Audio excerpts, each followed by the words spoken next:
నమస్కారం. జే న్యూస్ వార్తలకు స్వాగతం. ఈనాటి వార్తల్లోని వివరాలు. పోలీసులకు చిక్కిన ఒడిశా బందిపోట్లు.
వీరఘట్టం పోలీసులకు ఒడిశాకు చెందిన 8 మంది దొంగల ముఠా చిక్కింది. స్థానిక పోలీస్ స్టేషన్లో మంగళవారం ఏర్పాటు చేసిన విలేకరుల సమావేశంలో పాల్గొన్న సీఐ మజ్జి చంద్రశేఖర్ వివరాలు వెల్లడించారు. ఒడిశాలోని కోరాపుట్టు, జైపూర్, నవరంగపూర్ ప్రాంతాలకు చెందిన గోపాల్ నాయక్, అజయ్ నాయక్, సిమ్మత్ కుమార్, లలితరాజని, సహనోజని, తిలోహర, ప్రవీణ్ కుమార్ టక్కర్ బృందం సోమవారం రాత్రి ఓడి 24A0147 నెంబరు వాహనంలో పార్వతీపురం నుంచి వీరఘట్టం వైపు వస్తున్నారు. రాత్రి 2 గంటల సమయంలో గస్తీలో భాగంగా పోలీసులు ఒట్టిగడ్డ వంతెనపై వాహనం తనిఖీలు చేస్తుండగా ఈ ముఠావారు కంటపడింది. అనుమానం వచ్చిన పోలీసులు వారి వాహనాన్ని తనిఖీ చేయడంతో అందులో వివిధ రకాల ఆయుధాలు కనిపించాయి. దీంతో వారిని బందిపోట్లుగా గుర్తించిన పోలీసులు వెంటనే అదుపులోకి తీసుకుని విచారించగా అసలు విషయం బయటపడింది. విజయనగరం జిల్లా జియమ్మవలస మండలం గెడ్డసింగిపురం గ్రామానికి చెందిన బౌరోతు రమేష్ నాయుడు ఇంటితో పాటు వీరఘట్టం బంగారం దుకాణాల్లో చోరీకి ప్రణాళికలు సిద్ధం చేసినట్టు పోలీసులకు వారు వెల్లడించారు. ముఠాలోని గోపాల్ నాయక్ను పాత నేరస్తుడిగా గుర్తించారు. ఇతడు ఒడిశాలో ఒక న్యాయవాది హత్య కేసులతో పాటు మరో 4 దొంగతనాల కేసుల్లో నిందితుడు. అతడి నాయకత్వంలోనే కొత్తగా తయారైన ఈ ముఠా భారీ దొంగతనాలకు సిద్ధపడుతుందని సిఐ వివరించారు. వారు ప్రయాణించిన కారును నవరంగపూర్కు చెందిన డిఎస్పి రాజు వద్ద దొంగిలించినట్టు రుజువైంది. వీరందరినీ స్థానిక తహసీల్దార్ కోర్టులో మంగళవారం హాజరుపరిచి పోలీసులు అనంతరం రిమాండ్కు నిమిత్తం పాలకొండకు తరలించారు. ముఠాను అదుపులోకి తీసుకున్న వీరఘట్టం పోలీసులను సిఐ ఈ సందర్భంగా అభినందించారు. కార్యక్రమంలో ఎస్ఐ ఆర్ శ్రీనివాసరావుతో పాటు పోలీస్ సిబ్బంది పాల్గొన్నారు.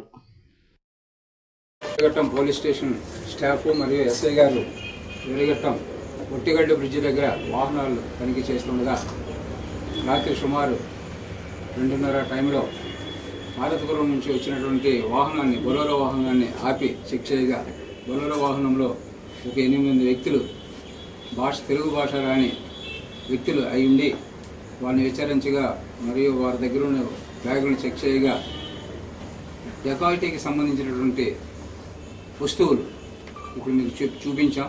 క్రాబార్, iron rods, knifes, threads and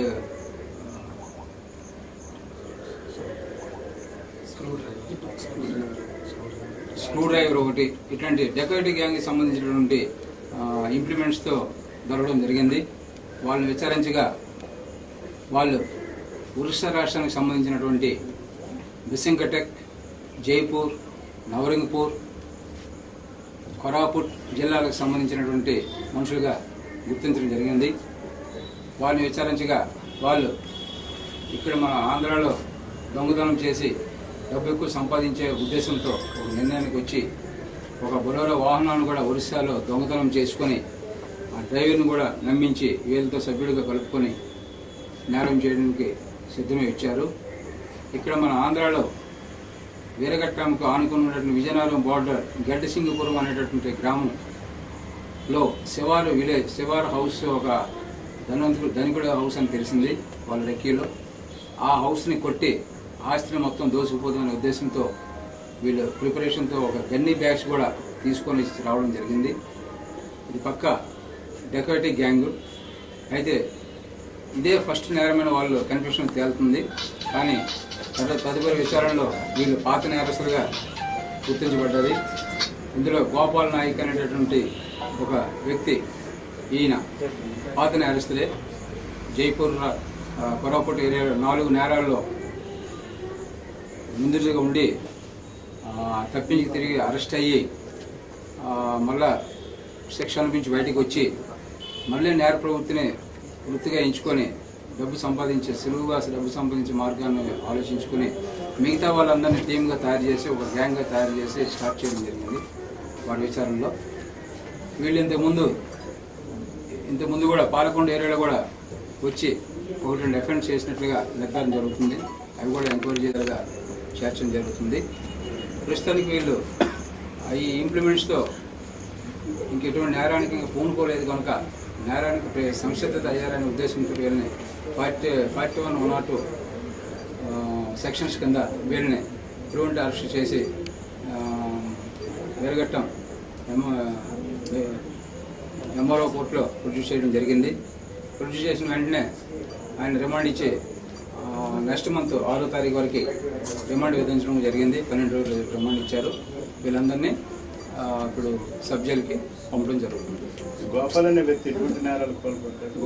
వ్యక్తి మాకు తెలిసినంత వరకు నేను జైపూర్ ఎంక్వైరీలో ఒక కారు రాబరీ కేసులో ముద్దాయికి జరిగింది. ఈయన కొడుకు కూడా అందరూ నేరం చేశారు. ఈయన నేరం అనుభవించి బయటకు వచ్చాడు. కొడుకు కూడా ఇంకా స్టిల్ జైలు ఉన్నట్లుగా ఆయన చెప్పిన ఇన్ఫర్మేషన్. అదేవిధంగా ఇంతకుముందు ఒక లాయర్ హత్య కేసులో కూడా జైపూర్ కేసులో ఈయన A1గా నమోదైంది. క్రైమ్ నెంబర్ కూడా వాళ్ళు తెలియపరిచారు. ఈయనకి గత 10-15 సంవత్సరాల నుంచి ఈయనకి నేర చరిత్ర ఉంది. దానికి అలవాటుపడిపోయి ఇంకా చేసేది ఏం లేక ఇన్ని శిక్షలు అనుభవించినా సరే మళ్ళీ నేర ప్రభుత్వం ఎంచుకొని మిగతా గ్యాంగ్ని తయారు చేసి మరికొంత టైం ఈ గ్యాంగ్ని నడపడానికి ట్రై చేశాడు. ఈలోపు అదృష్టవశాత్తు మా వీరఘట్టం పోలీస్ గస్తీ సిబ్బంది అప్రమత్తంగా ఉన్నందువలన ఎస్ఐ గారు కూడా కరెక్ట్ టైంలో స్పందించి వీళ్ళందరినీ చేశారు, అదుపులో తీసుకొని జరిగింది. అందులో మీరు ఒక విషయం కూడా గ్రహించాలి. ఈ డెకాయిటీ గ్యాంగ్ దొరికిన వెంటనే మా పోలీసుకు 100 రూపాయలు ఇచ్చి ఉదయమని కూడా బ్రతిమాడడం జరిగింది.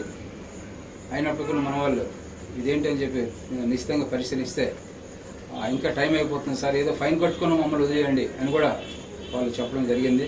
అయినప్పటికీ మన వాళ్ళు సరైన కన్ఫర్మేషన్ చేసుకొని లోపు ఈ విధంగా బయటపడ్డది. కనుక నిశ్చితంగా పరిశీలిస్తే ఏదైనా కొత్త విషయాలు మనకి తెలియడానికి అవకాశం ఉంటుందని, మిగతా సిబ్బంది కూడా ఇది ఒక మంచి మోడల్గా ఉంటుందని చెప్పి ఈ కేసుని డిటెక్ట్ చేసిన మన వీరఘట్టం పోలీసు ఎస్ఐ గారు మరియు తన స్టాఫ్కి అధికారులందరూ అప్రిషియేట్ చేసి కొన్ని రివార్డ్స్ కూడా ఇచ్చారు. ఈ సందర్భంగా ఆఫీసర్స్ డైరెక్షన్ ప్రకారంగా ఈ కేసును డిటెక్ట్ చేసి ఈ కేసులో నేరస్తులని వాళ్ళ న్యాయం కోసం కోర్టుకు పంపుతారు. ఈ మధ్యకాలంలో ఇలాంటి కేసులు ఎక్కువగా వస్తున్నాయి. దీనిపై మీరు ఏ చర్యలు తీసుకోవాలనుకుంటున్నారు? మన సర్కిల్ పరిధిలో కానీ అంటే మన సర్కిల్ అని కాదు, యావరేజ్ జిల్లా పరిధిలో చూసుకుంటే ఆల్రెడీ పాతపట్నం ఏరియాలో ఒక రికార్డు జరిగింది. ఆల్రెడీ మీకు తెలిసి ఉంటుంది. అది కూడా బహుశా డిటెక్ట్ అయ్యింది. అప్పటి నుంచే అన్ని ఎస్పీ గారు అధికారులు అందరూ అటువంటి తరహా నేరాలు జరగవచ్చనే ఉద్దేశంతో ఇన్స్ట్రక్షన్ ఇవ్వడం జరిగింది. దానిపైన కింది స్థాయి సిబ్బందిని ఆఫీసర్స్ని కూడా మోటివేట్ చేయడం జరిగింది. అదే ఇష్యూలో బీట్స్ రీఎస్టాబ్లిష్మెంట్ అనే టైంలో బీట్స్ సమర్థవంతం చేయాలనే ఉద్దేశంతో ఇన్స్ట్రక్షన్స్ జరిగాయి. నా సర్కిల్లో ఉన్నంతవరకు మన సబ్ డివిజన్ డిఎస్పీ ఇచ్చిన ఇన్స్ట్రక్షన్ ప్రకారం నా సర్కిల్లో అందరికీ బీట్ గురించి వాళ్ళు చేయవలసిన విధులు, వాళ్ళు చేయకూడని విధుల గురించి ఫిజికల్గా వివరించడం జరిగింది. అది అందులో భాగంగా లేకపోతే జనరల్గా ఖాళీ కానిస్టేబుల్స్ ఉంటారు కదా, వాళ్ళు ఉద్యోగాలు చేయలేని మీరు అనుకుంటారు. కానీ మాకు ఎవరైనా పేరు ఉషా కిరణ్ అనే కానిస్టేబుల్ ఆ రోజు డ్యూటీ ఆయన టర్న్ వచ్చింది, ఆయన డ్యూటీ చేశాడు, ఆయనకే దొరికాడు ఆయన వ్యక్తి. అట్లాగే కొంతమంది అంటారు కదా, అంటే ఎస్ఎస్కి సిఎస్కి దగ్గర ఉన్న ఉద్యోగులు చేయరు, తిరుగుతారు, యూనిఫామ్ లేకుండా ఉంటారు. కానీ ఆయన ఆ రోజు యూనిఫామ్ దొరికాడు. Uniform job night duty change ఇది బీట్ డ్యూటీ చేసే పట్టుకోవడం జరిగింది. అది కూడా మనకు విచారణ ఒక ఆలోచించవలసిన విషయం. ఆఫీసర్స్ కూడా లైక్ చేశారు.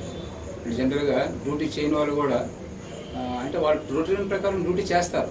ఎవరు పోలీస్ స్టేషన్లో ఖాళీగా ఉండరు. తన డ్యూటీ ఆయన ఎంచుకుంటాడు. ఆయన లేకపోతే పక్కవాడితో ఎలిగేషన్ వస్తుందని చెప్పేసి అన్నీ మాతో తిరిగినా సరే, అనుకూలంగా ఉన్నా సరే ఆయన డ్యూటీ ఆయన చేయాలి. అట్లాగా ఆయన ఆ రోజు బీట్ డ్యూటీకి వెళ్ళాడు. ఆయనకే సడన్ దొరికారు వాళ్ళు. అది అదృష్టం.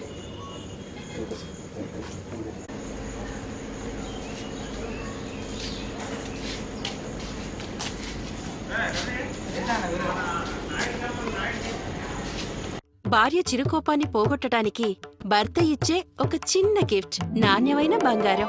ఒక తండ్రి తన కూతురు పెళ్లి ఘనంగా చెయ్యాలనుకుంటే తరతరాల నమ్మకం గల బంగారం. ఒక అమ్మాయి కుందనపు బొమ్మలా కనిపించాలంటే అందమైన డిజైన్స్ తో కూడిన బంగారం. ఇంత నమ్మకమైన బంగారం ఎక్కడ దొరుకుతుంది అనుకుంటున్నారా? మరెక్కడో కాదు, మన కామేశ్వరిలో. 4 తరాల నమ్మకం, నాణ్యత. కామేశ్వరి జ్యువెలర్స్, విశాఖపట్నం. కామేశ్వరి గోల్డ్, శ్రీకాకుళం. త్వరలోనే ప్రారంభం ద్వారకానగర్, విశాఖపట్నంలో.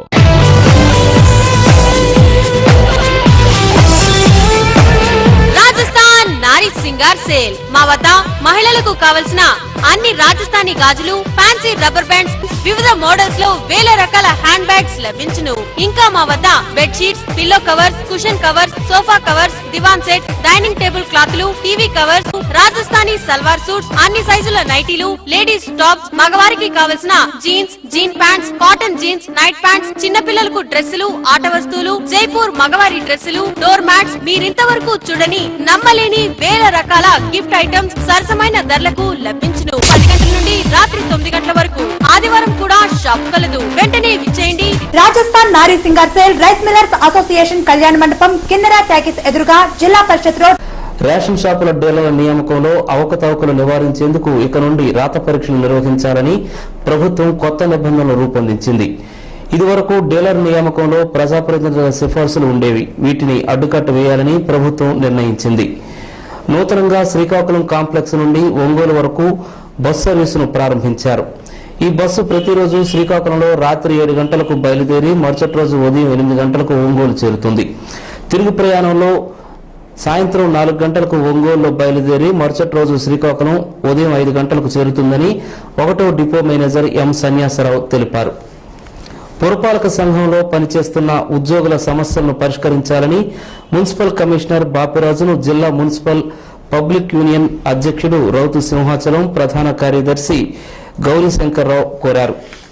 డాక్టర్ బిఆర్ అంబేద్కర్ యూనివర్సిటీ వ్యవస్థాపక దినోత్సవాన్ని బుధవారం నుండి శుక్రవారం వరకు నిర్వహిస్తున్నట్టు వీసీ హనుమంతు లజపతిరాయ్ తెలిపారు.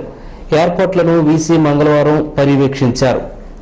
శ్రీకాకుళం పట్టణంలోని జూన్ నెల నుండి ట్రాఫిక్ ఎక్కువైంది.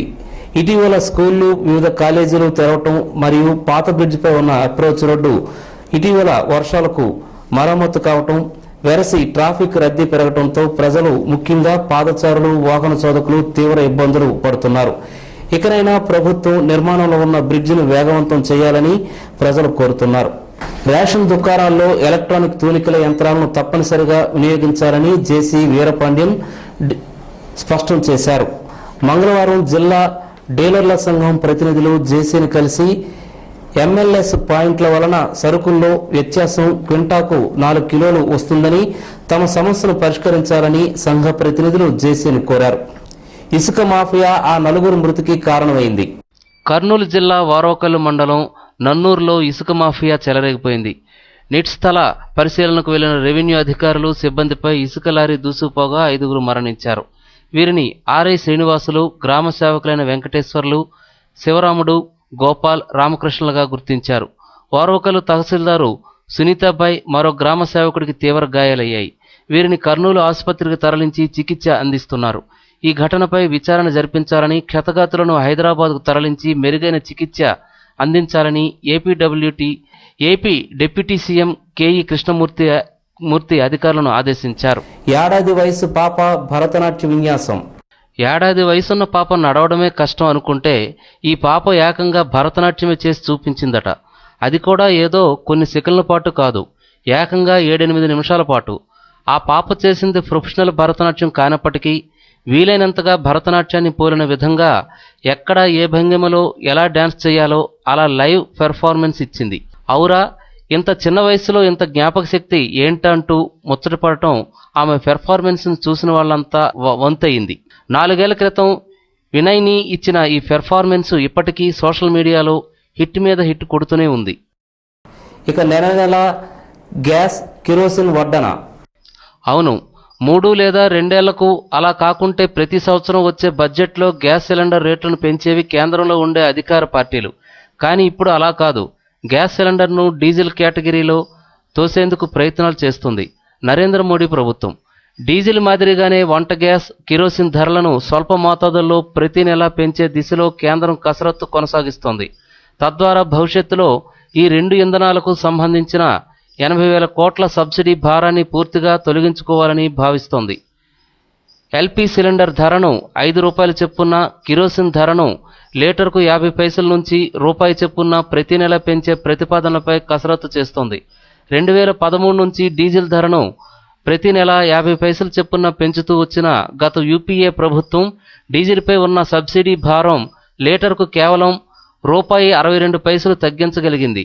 సదరు నిర్ణయాన్ని మోదీ సైతం కొనసాగిస్తుండటంతో మిగిలిన ఆ కాస్త భారం కూడా తొలగిపోయే సూచనలు కనిపిస్తున్నాయి.